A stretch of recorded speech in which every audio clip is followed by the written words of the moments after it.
You know, throughout great battles, legends are created, and World War I was no different. And with the start of technological advances and the help of the Wright brothers, we saw the beginning of the age of aerial combat, and with it came a legend to be known as the Red Baron.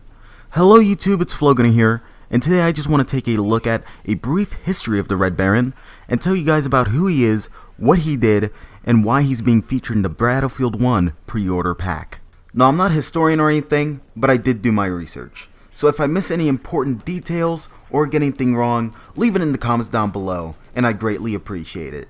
And with that in mind, let's get down to this video.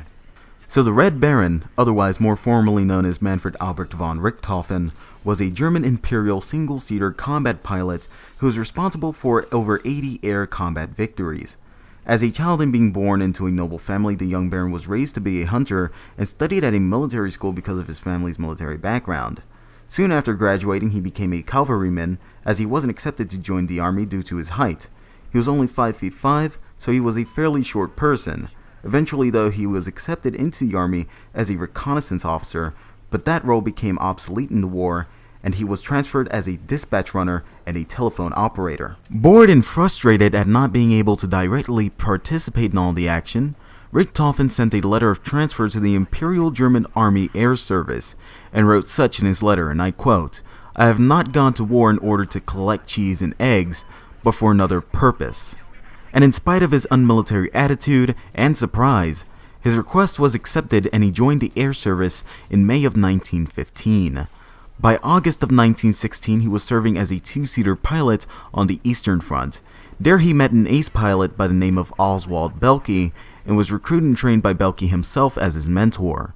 The squadron was called the Josta II, and this is where Richthofen earned his first official kill, and with that he started the hobby of collecting silver cups for every kill, engraved with details and the date of said kill. Now, moving forward to October 28th of 1916, Richthofen's mentor Belke was killed in action due to a mid-air collision with one of his comrades, which ended his career and record of 40 confirmed kills. After the tragedy, the Germans had started to look up to Richthofen to become the next ace, which in turn resulted in him earning the Blue Max after earning his 16th confirmed kill. And if you don't know what the Blue Max is, it was basically the highest honor any German fighter could receive at that time. And by January of 1917, he became the commander of his own squad, the Josta 11. His squadron was also known as the Flying Circus, and Richthofen personally trained every single pilot. After their first kill, Richthofen painted his new Albatros D3 with a very distinctive red coloration, and his squad mates followed his lead, and this sparked the start of his infamous name, the Red Baron, which was given to him by the British. By the time of April 13th, the Baron surpasses his mentor's record of 40 kills, and soon after the D3 aircraft becomes obsolete and the age of the Albatros ends as a new line of next-generation aircraft arrives. Following the fall of the Albatros also comes the fall of the Baron's career, as he gets hit by a bullet of an enemy aircraft, just grazing his skull. This doesn't stop the Baron though, as he comes back in action just after a 4-month leave. His wounds never completely heal though. By the time the Baron reaches his 60th kill, he receives a new aircraft, the Fokker DR-1, of which is the aircraft he's most noted for, but is also the one he receives the least time in, at just about 19 to 22 kills. In April of 21st of 1918, the Red Baron is finally killed by a single shot to the chest, and his career ends off with just about 80 confirmed kills. It's unsure who killed him though, as he was flying at low altitudes and was receiving both aerial and infantry fire. He is then buried by, surprisingly, the Allied forces with full military honors at the cemetery in the village of Bertangles. And with that comes to the end of the story of the Red Baron.